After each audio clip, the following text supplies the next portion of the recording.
Class, आप सभी आपकी ज्ञान सागर की पुस्तक निकाल लीजिए। अध्याय 15 बंगाल की शान, पेज नंबर 65। इस अध्याय में हम एक कहानी पढ़ेंगे जो कि एक महान व्यक्ति के बचपन की घटना है। तो पहले हम इस कहानी को पढ़ेंगे, फिर अंत में हमें पता चलेगा कि ये महान व्यक्ति कौन है जिनकी ये बचपन की घटना के बारे में हमने पढ़ा, और हमें कुछ सीख भी सीखने को मिलेगी। ठीक है, तो अध्याय शुरू करते हैं। बंगाल की शान।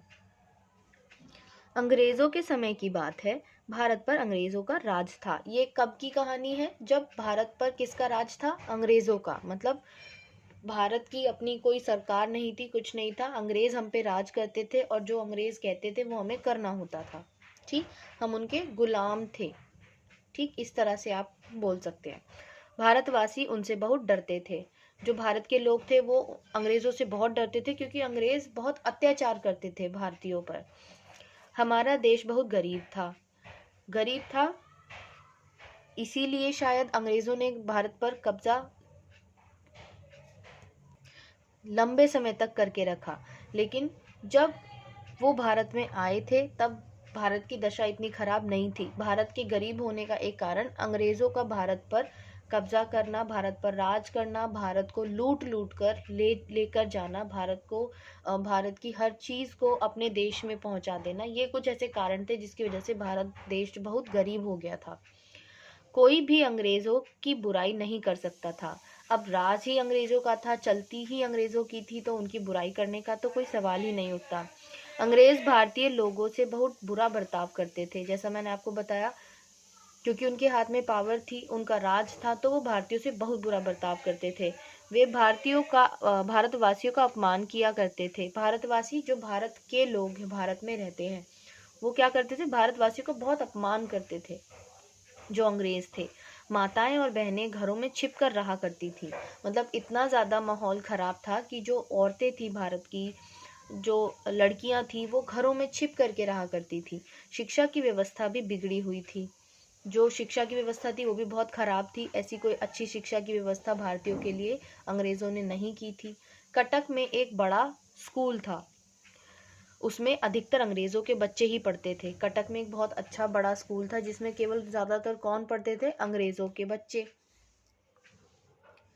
एक दिन एक अंग्रेज विद्यार्थी ने कहा, बंगाली नीच होते हैं, मैं उन्हें देखते ही थप्पड़ मार देता हूँ। मतलब ऐसे ही कुछ अंग्रेज बच्चे बातें कर रहे थे, तो उनमें से एक ने कहा कि बंगाली तो बहुत नीच होते हैं और मैं तो उन्हें देखते ही थप्पड़ मार देता हूँ। मतलब आप देखिए, जो अंग्रेज बच्चे थे उनकी इस तरीके की सोच थी, तो जो अंग्रेज थे वो किस तरीके का व्यवहार करते होंगे भारतीयों से। दूसरा अंग्रेज विद्यार्थी बोला, हाँ हाँ, मैं भी ऐसा ही करता हूँ। यह कहकर दोनों जोर जोर से हंसने लगे। उनके पास कुछ बंगाली लड़के खड़े थे। जो अंग्रेज लड़के बात कर रहे थे, उनके पास ही कुछ बंगाली लड़के भी खड़े थे। अंग्रेज लड़कों की बात सुनकर उन्हें बहुत गुस्सा आ गया। अब सिंपल सी बात है, बंगाली वो खुद हैं, अब बंगालियों के लिए वो इस तरीके की बात सुनेंगे तो उन्हें गुस्सा आएगा। उनमें से एक लड़का आगे बढ़ा और उन दोनों अंग्रेज लड़कों के सामने जा पहुंचा। इसके बाद वह ऊंची आवाज में बोला, मैं बंगाली हूँ, फिर से कहो, क्या कह रहे थे? इतनी तेज आवाज सुनकर वे दोनों लड़के घबरा गए। उनके साथ अन्य अंग्रेज विद्यार्थी भी डर गए। मतलब वो जो बच्चा था बंगाली, वो इतनी जोर से चिल्ला करके बोला कि मैं बंगाली हूँ, फिर से कहो क्या कह रहे थे। तो अंग्रेज जो लड़के थे वो घबरा गए और जो उनके साथ खड़ा था वो भी घबरा गया। किसी ने कोई उत्तर नहीं दिया। वह बंगाली लड़का फिर जोर से बोला, बोलो, बोलते क्यों नहीं, तुम क्या कह रहे थे? इस बार भी कोई उत्तर नहीं मिला। मतलब अंग्रेज लड़के डर गए थे उससे। बंगाली लड़का आगे बढ़ा और बोला, बंगाली नीच होते हैं, तुम उन्हें देखते ही थप्पड़ मार देते हो। इतना कहते ही उस बंगाली लड़के ने अंग्रेज लड़के के गाल पर जोर से थप्पड़ मार दिया। इसके बाद दूसरे लड़के के पास जाकर कहा, तू बहुत जोर से हंसा था, हमारी हंसी उड़ाता है, तेरी बहादुरी मैं निकालूंगा। यह कहकर उसने दूसरे लड़के को जोर से लात मारी। लात लगते ही वह जमीन पर गिर पड़ा। यह देखकर सारे बंगाली विद्यार्थी खुशी से उछलने लगे। क्या आप जानते हैं वह बंगाली विद्यार्थी कौन था? वह था भारत माता का अमर सपूत सुभाष चंद्र बोस। तो ये किसके बचपन की घटना है? सुभाष चंद्र बोस के। सब जय हिंद तथा तुम मुझे खून दो मैं तुम्हें आज़ादी दूंगा का नारा उन्होंने ही दिया था।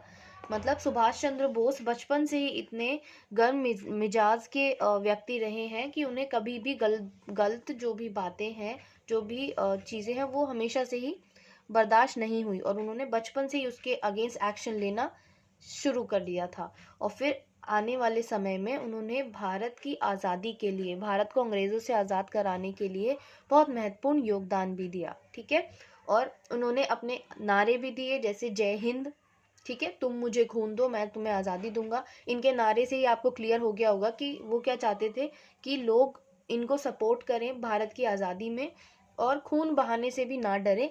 तो मैं उनको गारंटी देता हूँ कि मैं तुम्हें आज़ादी दिलवाऊंगा। इस तरह की उनकी सोच थी सुभाष चंद्र बोस की। वो इतने ज़्यादा गर्म मिजाज के व्यक्ति थे और उन्होंने भारत की आज़ादी में तो महत्वपूर्ण जो भूमिका है वो निभाई थी। बाद में वे नेताजी के नाम से प्रसिद्ध हुए। सुभाष चंद्र बोस को प्यार से किस नाम से पुकारा जाता है? नेताजी। सुभाष चंद्र बोस भारत की शान थे और हमेशा रहेंगे। ठीक, इस अध्याय से हमें क्या शिक्षा मिली? हमेशा साहस और आत्मसम्मान के साथ जीना चाहिए।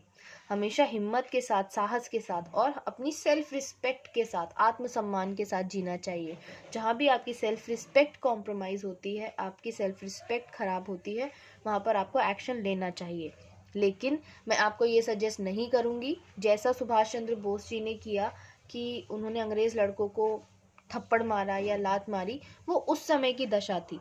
ठीक है, उस समय की सिचुएशन ऐसी थी कि सुभाष चंद्र बोस जो थे उनको अपने आप ही एक्शन लेना पड़ा अपने लिए, अपनी सेल्फ रिस्पेक्ट के लिए। ठीक है, तो वो सिचुएशन के अकॉर्डिंग जो उन्होंने किया वो ठीक था। लेकिन अभी आप इस बात को आधार बना करके सुभाष चंद्र बोस जी भी तो थप्पड़ मारते थे, लात मारते थे, तो मैं भी थप्पड़ मारूंगा या मारूंगी, लात मारूंगा या मारूंगी, ये गलत है। ठीक है, आज की सिचुएशन उस समय की जो सिचुएशन थी उससे बहुत अलग है। तो अगर आपको कोई चीज़ गलत लगती है, आप अपने पेरेंट्स से बोल सकते हैं, आपके पेरेंट्स जो है वो बात कर सकते हैं। ऐसे सिचुएशन को समझदारी से हैंडल किया जा सकता है। ठीक है, आप सुभाष चंद्र बोस जी के इस घटना को आधार बना करके मारने पीटने मत लगिएगा किसी को भी। ठीक है, आत्मसम्मान के साथ जीना चाहिए, साहस के साथ जीना चाहिए, लेकिन समझदारी के साथ। ठीक,